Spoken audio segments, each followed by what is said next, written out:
But this Sunday remains oddly insulated. So either the incident occurred in a narrow window, or it occurred earlier than anyone wants to acknowledge.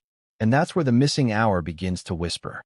Because there is a stretch of time, an hour, give or take, that refuses to align. It sits between what should have been normal activity and what became undeniable tragedy. No messages, no movement, no external confirmation, just nothing. And nothing is never just nothing. Investigators often describe this as a dead zone, a space where assumptions rush in to fill the silence. This is where timelines get patched instead of proven. Now consider this. If an incident occurs and no one notices for hours, what does that imply about the scene? It implies containment, physical containment, sound containment, and most disturbingly, emotional containment. Someone wasn't reacting outwardly, which suggests planning, or familiarity, or both. Now let's talk about how timelines are sold to the public. They're simplified. Morning, afternoon, evening. We like clean arcs. But real timelines are messy. They loop. They stall. They contradict themselves. In this story, the official version leans heavily on afternoon discovery, which conveniently avoids questions about the morning entirely. Why? Because mornings are harder to explain. Morning activity is expected. Morning silence is suspicious. So attention shifts forward. Focus on discovery. Focus on aftermath. Don't linger too long on what should have happened earlier. That's the second major contradiction. The third emerges when you examine communication patterns. Phones don't just go silent without reason. Battery drain, yes, but not simultaneously. Network issues, but not selectively. Silence across multiple channels suggests choice or incapacity. And incapacity introduces timing questions no one wants. Because incapacity doesn't happen instantly. It escalates, which suggests overlap. Someone was alive while something else was already wrong. That realization alone should have slowed everything down. Instead, the process accelerated. Why rush when time itself is unclear? Because urgency doesn't come from confusion. It comes from pressure. By late afternoon, authorities are involved. Procedures kick in. And once procedures start, they build momentum. Momentum is hard to stop, even when it's headed in the wrong direction. Now let's talk about how time is recorded. Official timelines rely on markers. Last known contact, last observed activity, last confirmed movement. But in this case, those markers were either vague or missing, which means the timeline was built backward from the moment of discovery. Backward timelines are inherently fragile. They assume the endpoint is fixed. But what if it isn't? What if the discovery happened much later than the incident? That possibility alone destabilizes everything. Because then the date isn't just a date, it's a compromise. Chosen because it fits, not because it's proven. And this is where the missing hour becomes impossible to ignore. It sits there, unresolved, between what should have been noticed and what finally was. An hour where anything could have happened. An hour where no one can say, with certainty, who was where or doing what. And the report doesn't resolve it. It skips over it. Which brings us to the most telling moment of the day, the arrest. Later that same day, think about that speed. Discovery, investigation, arrest, all compressed into hours. Speed can indicate clarity, but it can also indicate urgency driven by fear of losing control of the narrative. Because once a suspect is identified publicly, the timeline hardens around them. Events start orbiting guilt instead of evidence. So ask yourself, did the timeline lead to the arrest? Or did the arrest reshape the timeline? In this dramatized account, it feels like the latter. The missing hour becomes inconvenient once someone is in custody. Because missing time creates doubt, and doubt threatens certainty. Now here's the emotional contradiction. The public wants answers. The family wants resolution. The system wants closure. But timelines don't care about wants. They only care about consistency. And this one isn't consistent. Which means the next chapter can't stay in the day. It has to move into the space where narratives are tested. The courtroom. Because once questions about time enter legal proceedings, everything changes. Words become evidence. Silence becomes strategy. And a single hour can carry more weight than an entire confession. And when this case entered that room, something became immediately clear. Someone didn't want to be seen. And that decision tells us more than any timeline ever could. But what happened in that courtroom would raise questions no report could answer. And that's where the story turns from forensic to psychological. Let me ask you something uncomfortable right up front. When people say the bodies were discovered, what do you picture? Sirens? Screaming? Panic? Because in most dramatized crime narratives, discovery is loud, chaotic, overwhelming. But this one wasn't. And that's what makes it unsettling. The discovery didn't explode into the day. It seeped into it, quietly. The decision to go to the house wasn't driven by fear at first. It was driven by absence. The kind of absence that feels irritating before it feels alarming. No response. Still no response. At some point, irritation turns into concern. Concern turns into action. And action, once taken, can't be undone. The approach to the house was ordinary. No police escort. No sense of ceremony. Just a door that should have opened to routine and didn't. Here's the part people gloss over. Discovery is not a single moment. It's a sequence. The driveway. The front door. The pause before entering. Each step gives the mind time to prepare for one thing, and then be confronted with something else entirely. When the door opened, there was no immediate visual chaos. No overturned furniture. No obvious signs of struggle greeting the eye. That matters, because the human brain scans for disruption first. It looks for the abnormal. And what it found was normality holding its breath. Stillness. The air inside the house felt heavy, not in a supernatural way. In a physical one. The kind of heaviness that suggests time has passed without movement. No television noise. No radio hum. No signs of life continuing. That silence is the first real indicator that something is deeply wrong. But silence doesn't tell you what happened. It only tells you that it's over. Now, here's where discovery becomes interpretation. People don't process scenes objectively. They process them emotionally. They anchor to the first thing that confirms their fear. In this dramatized account, the realization didn't come all at once. It arrived in fragments. A room that shouldn't be empty was empty. A space that should have held routine held nothing. And then, finally, the confirmation no one wants. This is where many stories jump straight to shock. But shock isn't the most important part. The most important part is what happens immediately after.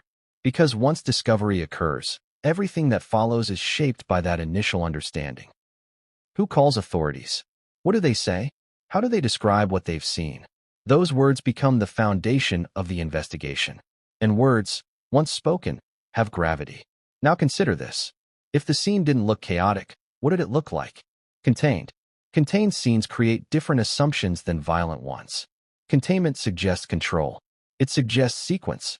It suggests that whatever happened, happened without interruption. That alone should have slowed the process. Instead, the machinery accelerated. Authorities arrived. Procedures initiated. The house transformed from a home into a site. But early impressions linger. Investigators are trained to be neutral, but they're human. They absorb tone. They read the emotional temperature of a scene. And this scene whispered instead of screamed. That whisper matters. Because whispered scenes invite narratives of familiarity. Someone who belonged. Someone who knew the space. Someone who didn't need to rush. That assumption doesn't prove anything, but it shapes everything. Now let's talk about what wasn't immediately apparent. There were no obvious signs of forced entry. No broken windows. No splintered doors. Again, containment. The house didn't look like it had been invaded. It looked like it had been occupied. And that distinction is crucial, because it narrows focus fast. Too fast. Once focus narrows, alternative explanations fall away.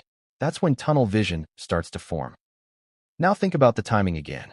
The discovery happened hours after something had already gone terribly wrong, which means the scene had time to settle. Blood dries. Odors change. Temperature equalizes. All of that affects interpretation. But here's the horrifying contradiction. The scene was treated as both fresh and old. Fresh enough to justify urgency. Old enough to explain silence. Those two things can't coexist comfortably. So which was it? The answer matters more than people realize. Because if the scene was older than assumed, the timeline stretches backward. And if the timeline stretches backward, so does opportunity. Opportunity isn't about guilt. It's about possibility. And possibility is dangerous in a narrative that wants certainty. Now let's talk about how scenes are documented. Photographs. Notes. Initial observations. These are snapshots in time, but they're influenced by what investigators believe they're looking at.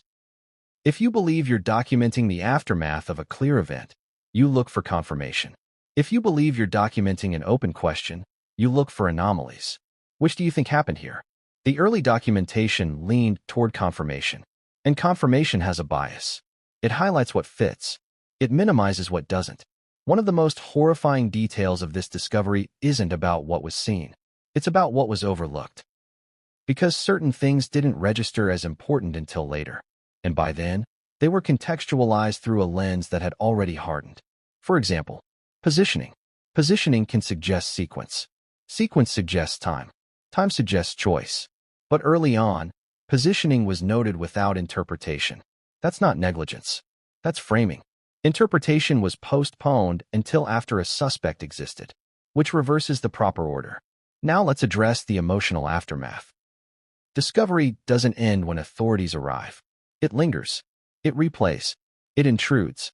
And those who made the discovery are often the most overlooked witnesses. Not because they saw everything, but because they saw the first truth.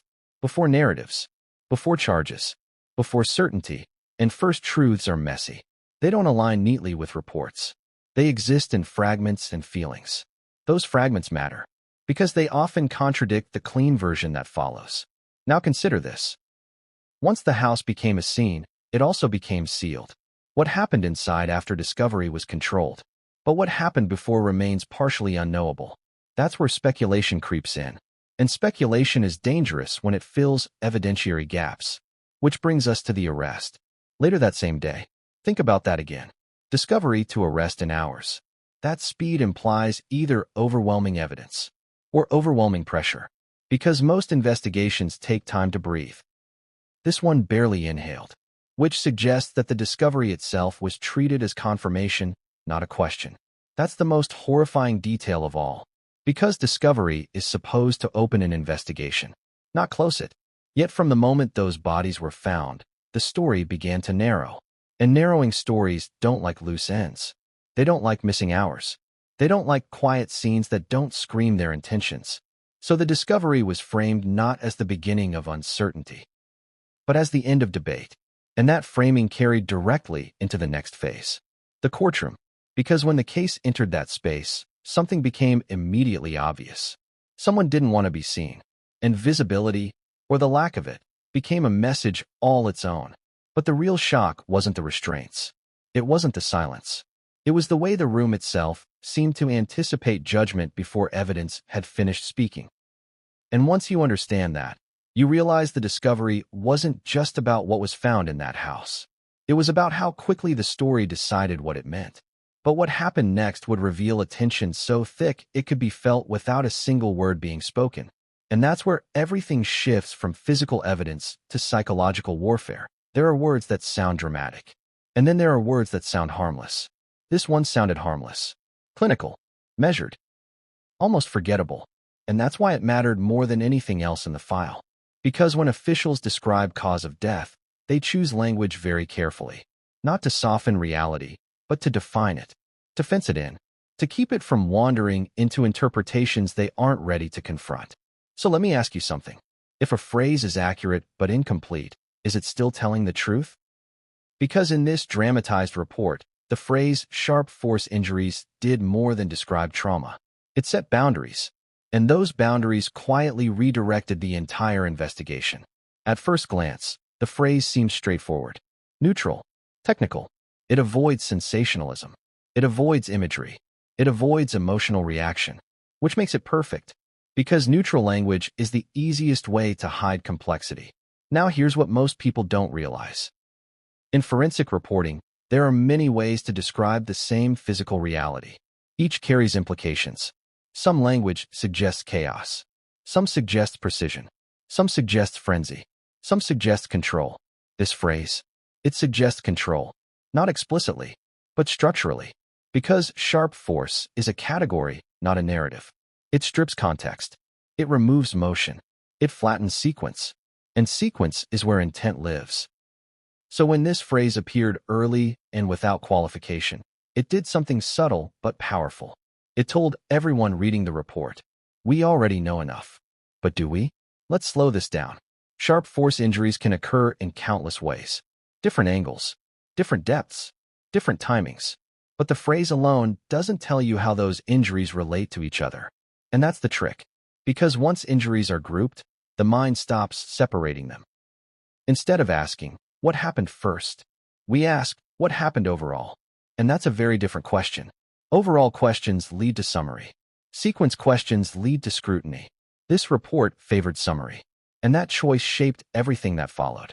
Here's the contradiction that should have raised alarms. If injuries occurred in a single burst of violence, that implies immediacy, rage, escalation. But if injuries occurred across time, even minutes, that implies something else entirely. Movement, pauses, decisions. And the report never clarifies which it believes. It just categorizes. That's the first horrifying implication. Because categorization without sequence invites assumption. And assumptions are where narratives do their most dangerous work. Now think about the earlier chapters. A quiet house. No immediate chaos. A missing hour. Those details don't scream sudden explosion of violence. They whisper continuity. So why use language that encourages a sudden interpretation? Because sudden interpretations are easier to process. They demand less explanation. They don't force you to reconcile silence with struggle. They don't force you to ask how a violent act could unfold without anyone noticing. Now let's talk about injury patterns, not details, but implications.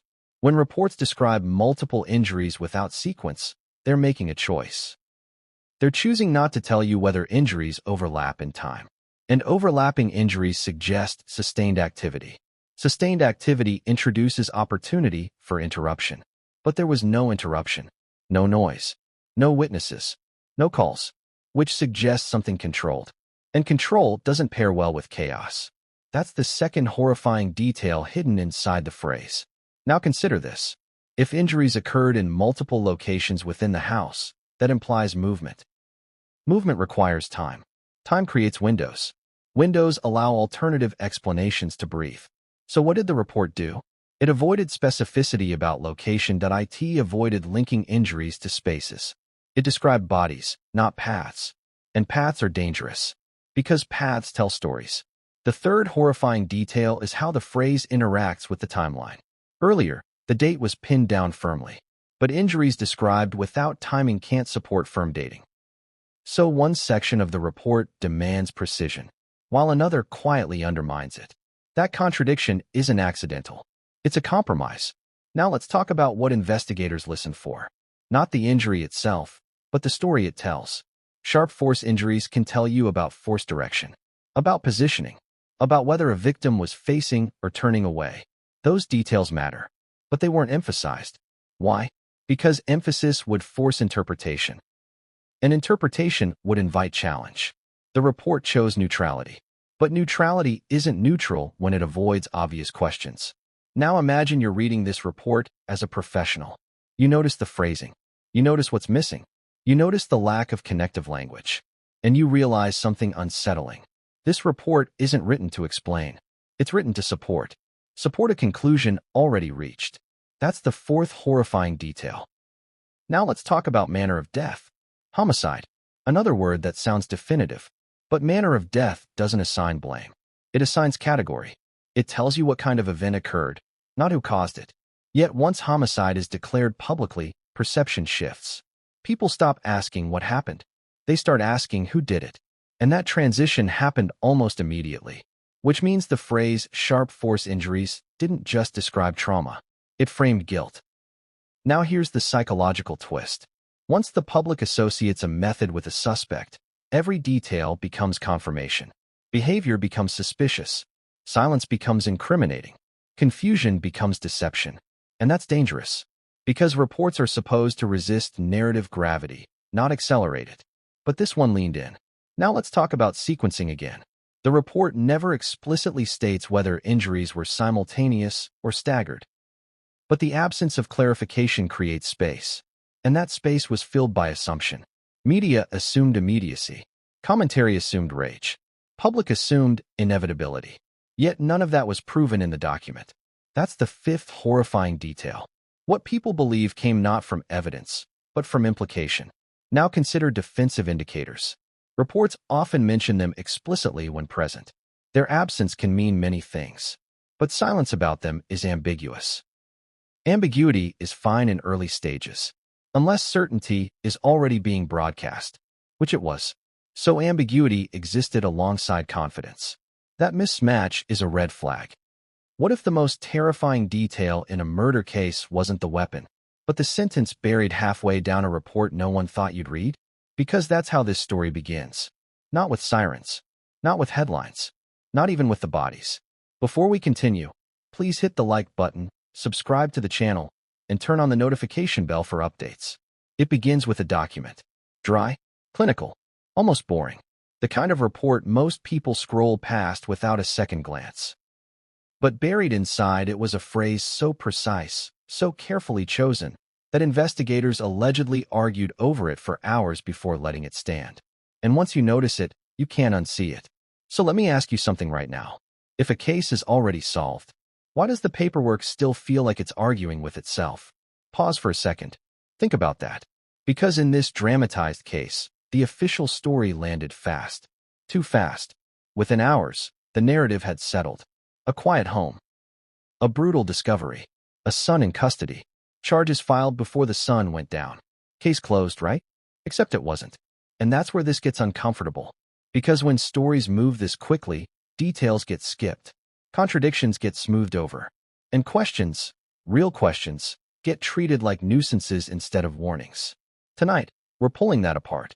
Not with speculation, not with gossip, but with structure, with language, with the exact words used when officials think no one is listening.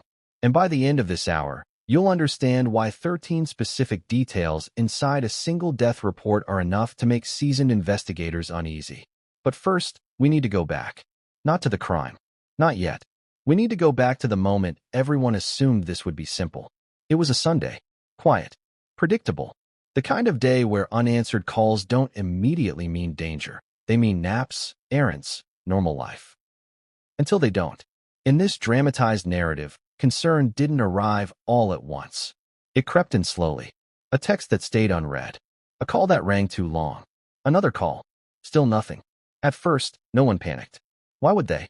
But something subtle shifted when hours passed, and no explanation filled the gap. That's when the decision was made to check the house. And here's where I want you to pay attention, because almost every major case hinges on one overlooked moment. The moment before discovery. What expectations walked through that door? What did they think they were going to find? Because expectation shapes perception, and perception shapes reports. The bodies were discovered inside a private residence. That much everyone agrees on. But discovery is not the same as understanding. Discovery is chaos. Understanding takes time. And yet, according to the dramatized timeline, the legal machine roared to life almost immediately. Within the same day, an arrest. Within days, charges. Within a week, a courtroom appearance that raised more questions than it answered. So let me ask you this. When did certainty arrive? Because certainty is supposed to come last. After evidence. After reconstruction. After doubt has been exhausted. But in this story, certainty showed up early. Too early. And when certainty arrives before clarity, it usually means something else is driving the narrative. Pressure. Fear. Control. Now let's talk about that report. The medical examiner's document wasn't flashy. No dramatic language. No emotional cues. Just facts. Or what pass for facts when filtered through procedure. Cause of death. Manner of death. Date. Time. But here's the thing most people don't realize. Those categories aren't neutral. They're conclusions. And conclusions are built from interpretation. One phrase in particular changed everything. Not because it was shocking, but because it was specific. And specificity in early reports is rare. Why? Because specificity locks you in. Once it's written, everything else has to align with it. And this phrase didn't just describe what happened. It implied how. It hinted at sequence. It quietly suggested duration. And if you understand forensic language, you know exactly why that matters. But almost no one talked about it.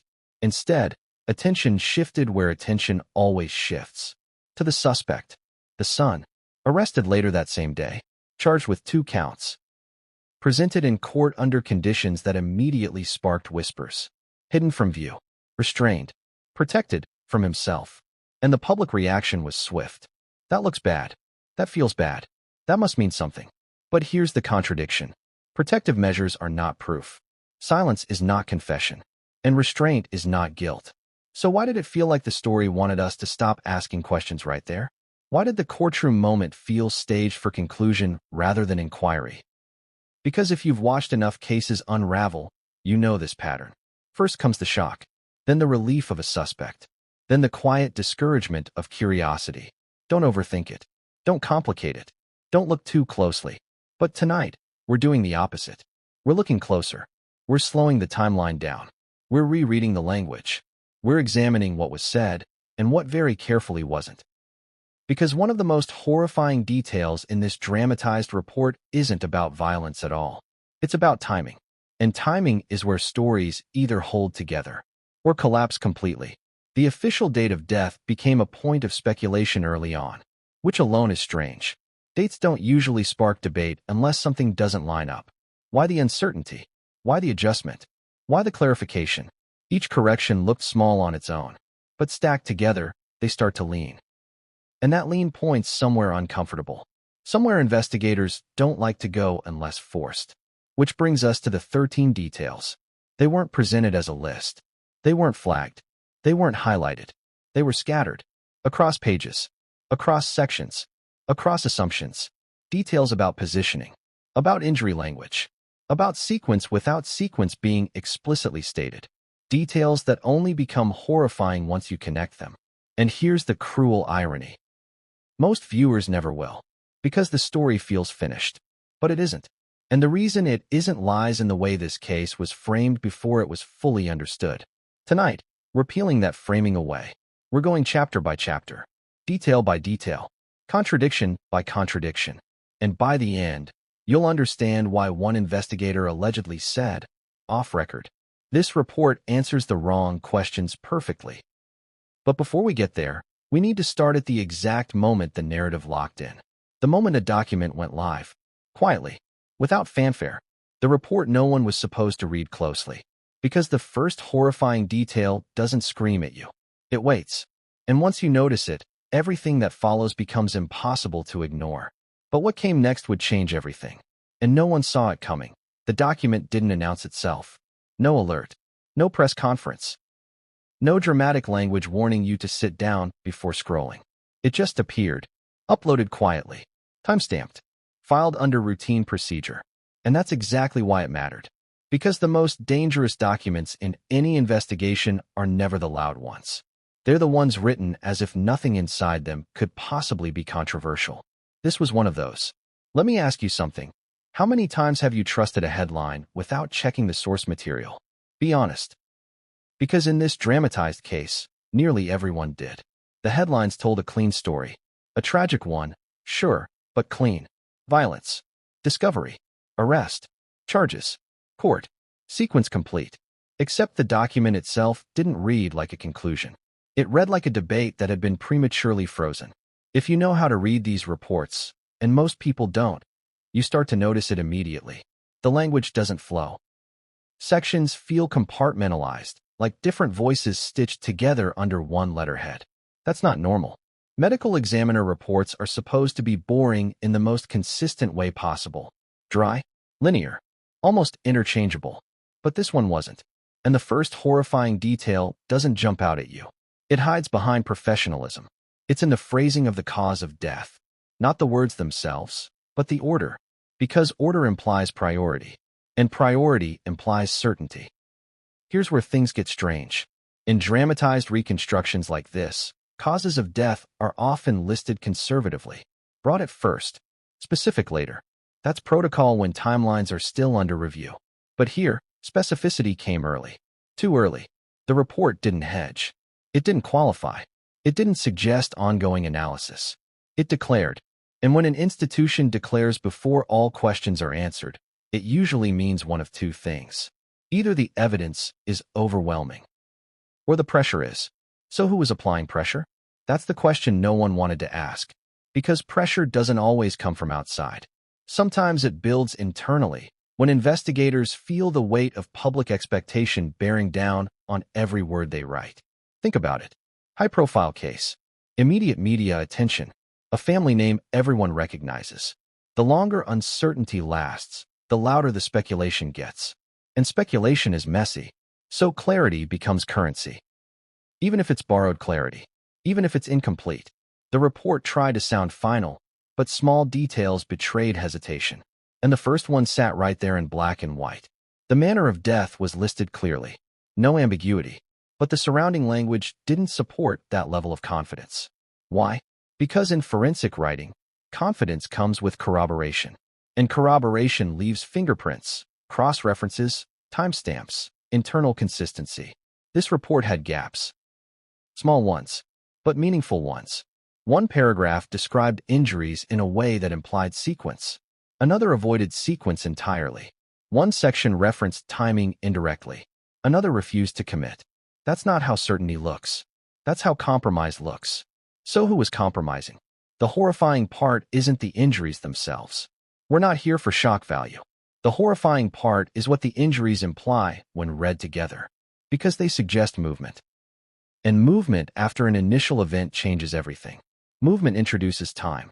Time introduces decision-making. Decision-making introduces intent. And intent is the dividing line between tragedy and something far darker. But here's the thing. The report never says that directly. It lets the reader infer it, which is worse, because inference allows plausible deniability. You can say, "We never stated that," even if every sentence quietly nudges you toward the same conclusion. This is where the second horrifying detail emerges. The date of death. On paper, it looks straightforward. But when you trace how that date was determined, it becomes anything but. Dates are rarely precise in early reports. They're estimated, rounded, framed as windows rather than points. But here, the date was pinned down with unusual firmness. Which raises a question. What allowed that level of confidence so quickly? Was there evidence the public never saw? Or was the date chosen because it aligned with an emerging narrative? Because here's what the report doesn't explain. How that date was reconciled with unanswered communications. How it aligned with environmental indicators. How it matched physiological findings without margin for error. It just states it. And when documents state rather than explain, it's often because explanation would complicate things. Now let's talk about what's missing. Because omissions are as loud as declarations. The report doesn't include certain standard clarifications. No extended discussion of variability. No acknowledgement of competing interpretations. It's as if those conversations never happened. But they always do. Which means they happen somewhere else. Off paper. Off record. That's the third horrifying detail. Not what's written, but what's absent. Because absence is intentional. Someone decided what didn't belong. Now zoom out for a moment. This report didn't exist in isolation. It landed in a context already primed for resolution. An arrest had been made. Charges had been filed. The public wanted closure. So the document didn't just describe findings. It supported a storyline already in motion. That's dangerous territory. Because once a narrative hardens, evidence stops guiding conclusions. Conclusions start guiding evidence. Ask yourself, have you ever watched a case where every new detail somehow perfectly reinforces the initial theory? That's not coincidence. That's alignment. And alignment doesn't happen naturally. It's maintained. The fourth horrifying detail is subtle but devastating. The language used to describe the scene suggests preservation, but not disturbance. That's unusual. Most violent incidents leave chaos, disarray, indicators of struggle. But the phrasing here is careful, neutral, almost sterile. Why? Because describing too much chaos would invite questions about duration and resistance. And those questions would pull at the timeline. Remember, movement changes everything. So does resistance. Which brings us to the fifth detail. The report describes injuries without contextualizing defensive indicators. That doesn't mean they weren't there. It means they weren't emphasized. And emphasis matters. Because emphasis directs interpretation. At this point, some of you might be thinking, you're reading too much into this. That's exactly what these documents rely on. They count on readers skimming, trusting authority, accepting tone as truth. But investigators read differently. They read for what doesn't fit. And what didn't fit here was how quickly certainty arrived, without the scaffolding certainty requires. Now let's talk about timing again. Because the report's release itself is the sixth horrifying detail. Why release it when they did? Why not wait? Why not finalize everything first? Because delay creates space, and space invites scrutiny. By releasing early, the narrative filled that space before anyone else could. The seventh detail lies in the coordination. The report didn't contradict law enforcement statements, but it didn't fully mirror them either. They coexist awkwardly, like two people agreeing on the ending but remembering the middle differently. And when institutions don't perfectly align, it usually means one adjusted to accommodate the other. The eighth detail is procedural.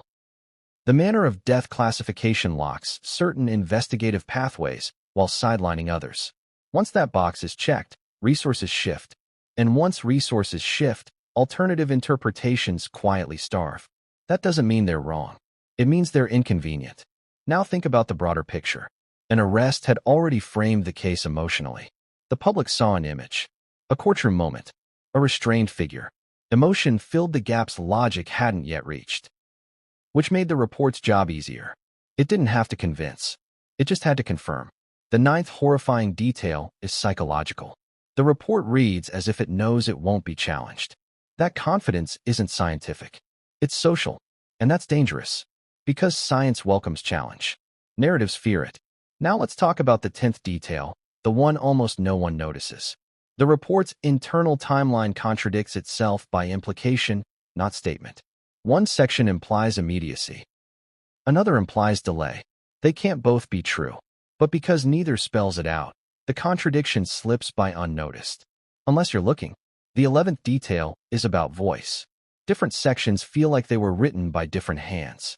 That suggests revision, negotiation, editing under constraint. And when reports are edited under constraint, something always gets lost. Usually nuance. Sometimes truth. The 12th detail is the most chilling so far.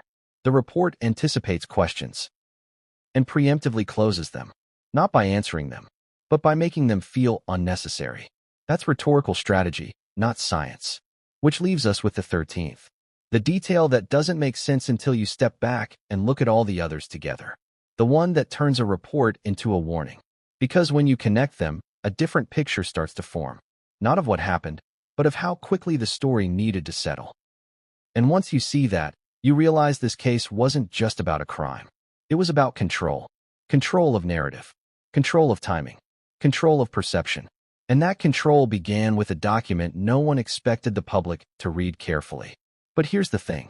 Once it's read, it can't be unread. And the next chapter doesn't focus on paperwork.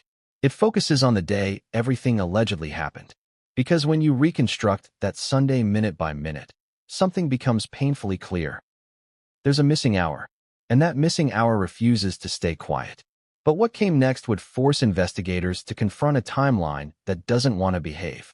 And that's where everything starts to unravel. Sunday, December 14th, reconstructing the final hours. There's a reason investigators fear timelines more than suspects. Because people lie. Memories bend. Stories shift. But time doesn't care what story you want to tell. So let me ask you something before we go any further. If a case feels settled, why does the timeline still feel nervous? Because that's exactly what happens when you slow this Sunday down. When you stop accepting sometime that day and start asking when exactly. This chapter begins with a simple idea. If you can understand the final hours, you can understand everything that follows. But in this dramatized case, those hours don't behave. They resist reconstruction. They slip through assumptions. They leave behind a gap that no one seems eager to fill. Let's start at the beginning of the day. Sunday morning. Nothing dramatic on the surface. No reported disturbances. No emergency calls. No witnesses flagging anything unusual. The neighborhood, by all accounts, woke up like any other. And that's important, because violent events almost always ripple outward. Sound travels. Movement draws attention. Something, anything, leaks. But this morning was quiet. Which leads to the first uncomfortable question. If something terrible happened early, how did it remain so invisible? That's not an accusation. That's a logistical problem. So investigators, in this dramatized reconstruction, began where they always do. Habits. What does a normal Sunday look like? Who usually checks in? Who expects replies? And when? And here's where the timeline starts to thin. Messages sent. Calls placed. No response. At first, that doesn't mean much. Phones die. People sleep in. Sundays stretch. But as the hours pass, normal explanations start to expire. Midday approaches. Still nothing. And this is where expectation quietly becomes concern. Not panic yet. Concern. Because panic needs confirmation. Concern feeds on absence. At some point, the absence becomes loud enough that someone decides to act. To check. And here's where timelines often lie to us. Because we remember the moment of discovery vividly, but we gloss over the decisions leading up to it. Why that moment? Why then? What tipped the balance? Which brings us to the final horrifying detail of this chapter. Once a phrase anchors a narrative, changing it becomes almost impossible, even if new evidence emerges, even if timelines shift, even if assumptions crack, because revising language looks like doubt, and doubt looks like failure. So the phrase stayed, and with it, a version of events hardened. But something else was hardening too. A theory, one that would soon be tested not in reports, but in a courtroom. Because when this case moved into that space, language stopped being descriptive and started being strategic. And the next chapter isn't about injuries. It's about silence. A courtroom where someone wasn't meant to be seen. A voice that spoke only once. And what that silence revealed would unsettle even those who thought the story was already finished. That why homicide was declared so fast. There's a moment in every investigation where language stops observing and starts deciding. And once that moment passes, there's no undo button. So here's the question you should be asking right now. Why did certainty arrive so quickly in this case? Because homicide declarations don't usually come fast. They come carefully. They arrive after debates, revisions, second opinions, and late-night phone calls where people argue over commas because commas change meaning. But in this dramatized case, the word landed early. Homicide. Firm. Public. Unyielding. And once it was said out loud, everything else fell into its orbit. Now don't misunderstand this. Homicide doesn't mean someone is guilty. It doesn't mean charges are inevitable. It simply means death caused by another person. But socially, it means far more. The moment that word enters public space, curiosity collapses into suspicion. The question stops being what happened and becomes who did it.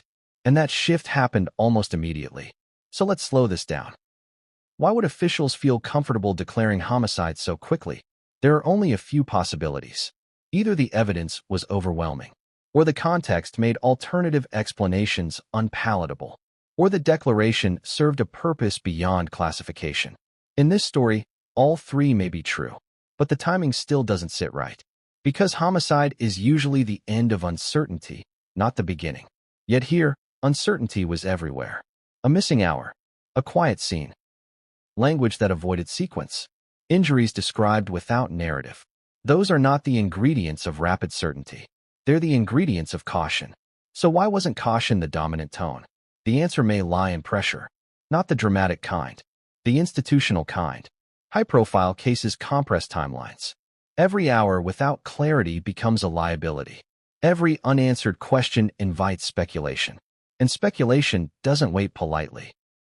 So systems respond the way systems always do under pressure. They simplify. They reduce. They declare. Because declarations calm the outside world, even if they unsettle the inside. Now imagine the internal discussion. Someone raises the question, are we ready to classify this?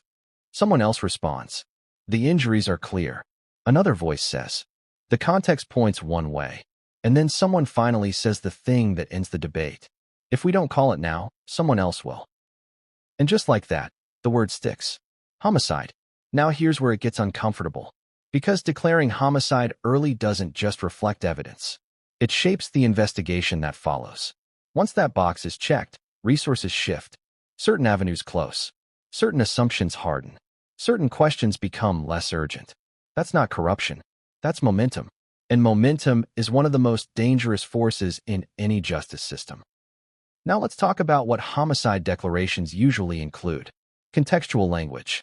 Supporting indicators. Clear rationale. This one didn't. It relied on implication. It trusted that the combination of injuries and circumstance would speak for itself. But implication is an explanation. An explanation matters when timelines are unstable. Here's the contradiction. If the injuries were enough to justify immediate classification, why was so much else left vague? Why not explain sequence? Why not clarify timing? Why not address the quiet scene? Because explanation invites scrutiny, and scrutiny slows things down. So the declaration did what declarations are meant to do. It closed a door, and once that door closed, the narrative gained weight. Media outlets adjusted their language. Commentary sharpened its tone. Public imagination filled in gaps with assumptions, all because of one word. Now ask yourself, would the reaction have been the same if the declaration had been delayed? Probably not. Delay signals uncertainty. Uncertainty invites patience. Patience wasn't an option here, because patience allows alternative theories to breathe. And breathing theories are hard to suffocate later. Now let's talk about another layer most people miss. Homicide declarations are not just scientific decisions. They're legal ones. Once homicide is declared, the expectation of prosecution follows. That doesn't mean prosecution must occur, but it changes the atmosphere. Investigators begin thinking in terms of cases, not questions. Evidence becomes something to assemble rather than something to explore. That subtle shift matters, because assembling assumes you already know what picture you're building. Exploring means you don't. And this case moved into assembly mode fast. Now think back to the missing hour. That hour should have haunted the process. It should have slowed everything. Instead, it was quietly absorbed, folded into a broader narrative that didn't need it to be explained. Because once homicide is declared, missing time stops being a mystery and starts being an inconvenience. And inconveniences don't get spotlighted. They get managed. Here's another unsettling thought. Early homicide declarations often occur when investigators fear losing jurisdictional control. If another agency steps in, if questions escalate, if narratives fracture, control weakens. So clarity becomes a tool, and tools get used. Now let's talk about the emotional weight of the word itself. Homicide doesn't just describe death. It assigns seriousness. It elevates stakes, which means everyone involved becomes more careful. Statements tighten. Public appearances change. Silence becomes strategy. And silence is exactly what defined the next phase. Because once this case moved from scene to system, visibility became selective. Not everyone was meant to be seen. Not everything was meant to be said. And that brings us to the courtroom. But before we go there, consider one last contradiction. If officials were so confident, why did they avoid explaining their confidence? Why not walk the public through the reasoning? Because reasoning invites challenge. Declarations do not. And challenge was the last thing this narrative wanted. So homicide was declared. The word spread. The story solidified. And anyone still asking questions suddenly felt like they were asking the wrong ones. But the system doesn't run on feelings. It runs on procedure. And procedure eventually demands a stage. That stage was a courtroom. And when this case entered it, something happened that spoke louder than any declaration. A person was hidden, a body restrained, a voice nearly erased. And in that silence, a new kind of question began to form. Not about how someone died, but about how much of the story we were being allowed to see. Because what happened in that room wasn't about evidence. It was about perception. And once perception becomes the battleground, truth becomes collateral. But what came next would transform this case from a forensic puzzle into a psychological one. And that shift would make everything before it feel almost irrelevant. Inside the house, what didn't belong? There's a rule investigators learn early, long before they ever step into a real case. Don't just look for what's there. Look for what shouldn't be, because absence can be louder than presence. So let me ask you something. If a home looks mostly normal after something catastrophic, what does that tell you?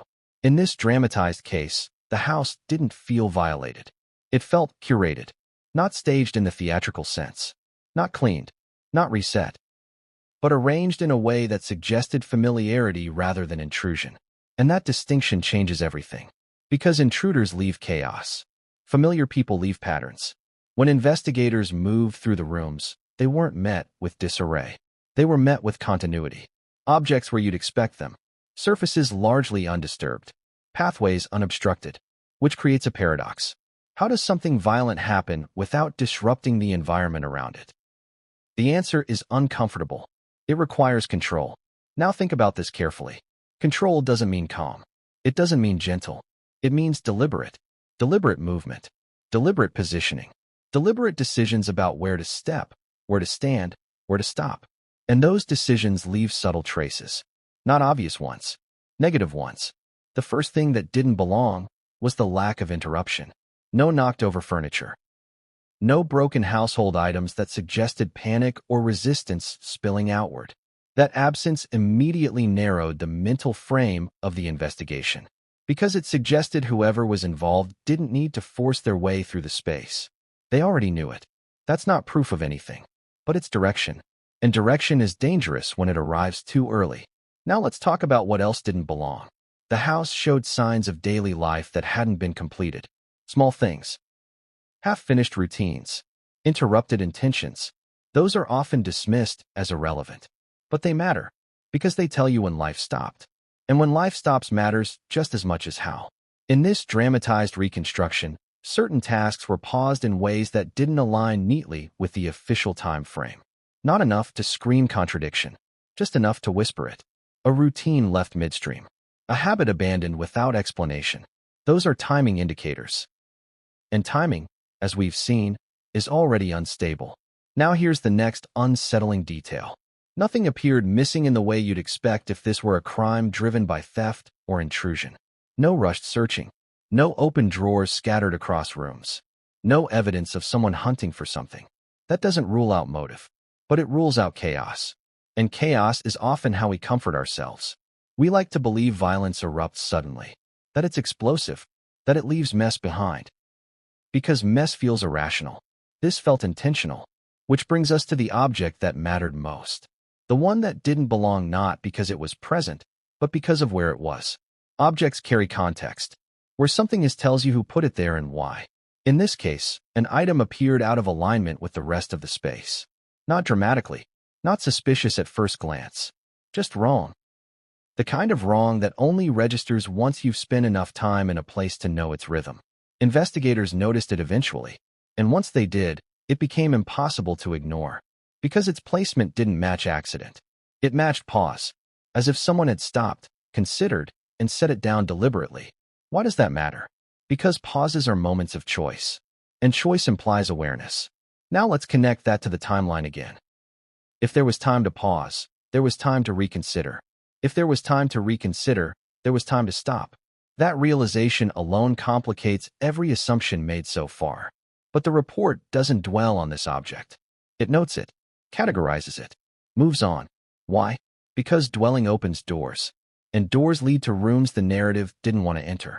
Here's another detail that didn't belong: the absence of urgency. Emergency scenes usually carry residual panic. Signs of attempted communication, attempts to flee, signals of distress. But this house didn't show those signals, which suggests that whatever happened unfolded without expectation of interruption. That's chilling, because it implies privacy, and privacy implies trust. Now pause for a moment. Ask yourself, how many people move through your home without triggering alarms in your mind? Not physically, emotionally.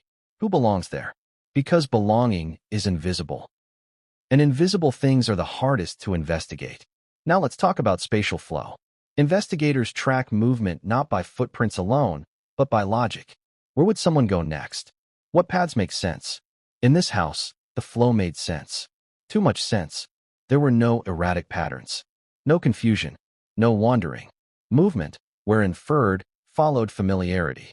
Which means whoever moved through the space didn't hesitate. And hesitation, or the lack of it, tells you everything about mindset. Now here's the most disturbing absence of all.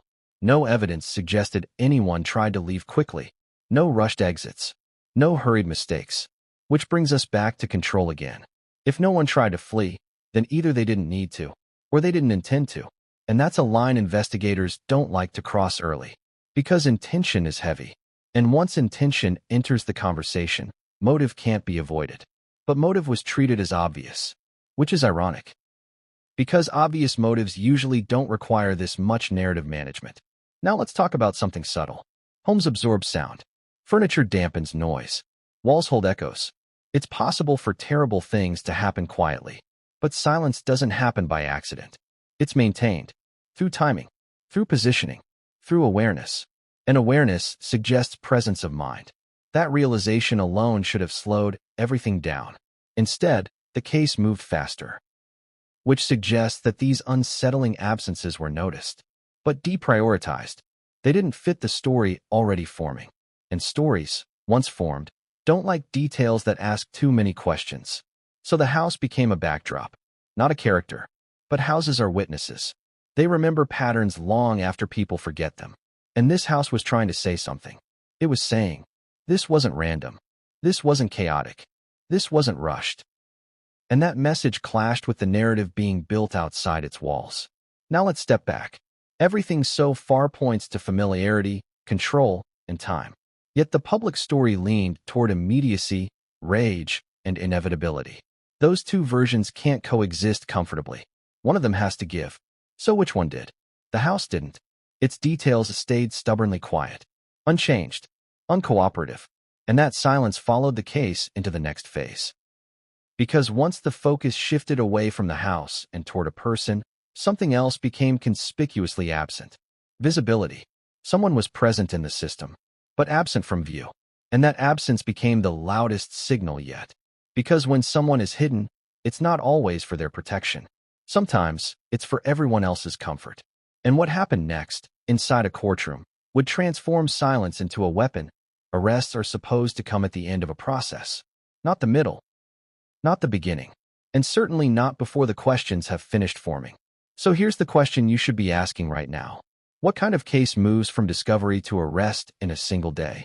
Because speed like that doesn't just indicate confidence. It indicates urgency. And urgency doesn't always come from clarity. Sometimes it comes from fear. Fear that if you wait, the story will start telling itself in ways you can't control. In this dramatized narrative, the arrest didn't creep up quietly. It arrived with momentum. By the time the public learned about it, the decision had already been made. The gears had already locked. The path forward had already narrowed. Which raises a disturbing possibility. The arrest wasn't the result of the investigation. It became the investigation. Let's rewind. The bodies are discovered. Authorities arrive. Initial assessments are made. At this stage, everything should be open. Everyone should be a question mark. But that openness didn't last. Because very quickly, attention settled. And once attention settles, pressure follows. Think about it. High-profile case. Intense media interest. A public hungry for answers. The system knows this pattern. If you don't provide clarity, speculation rushes in to fill the void. And speculation is unpredictable. So instead, clarity was provided. An arrest. Same day. Now pause for a moment. Ask yourself, what evidence is usually required to justify that speed? Not suspicion, not familiarity, not narrative convenience. Evidence. Concrete. Testable. Verifiable. But here's the contradiction.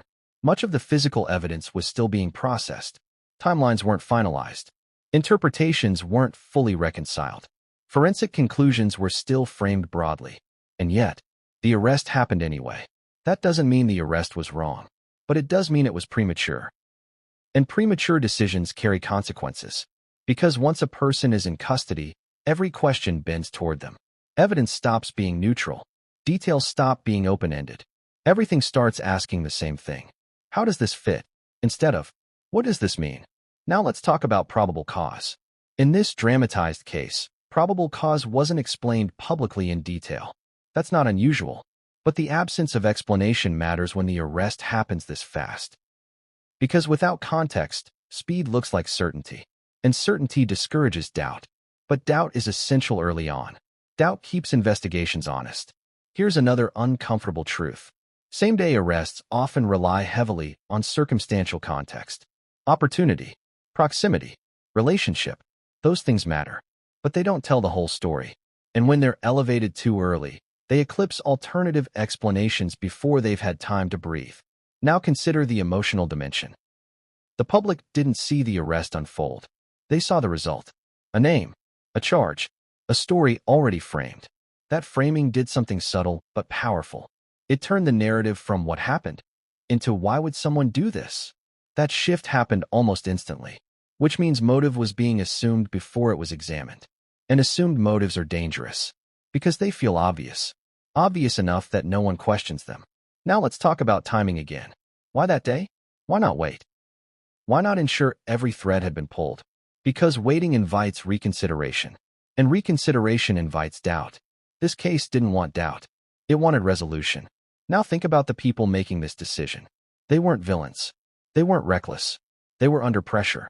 Pressure to act. Pressure to reassure. Pressure to demonstrate control. And arrests demonstrate control. They send a message. We've got this.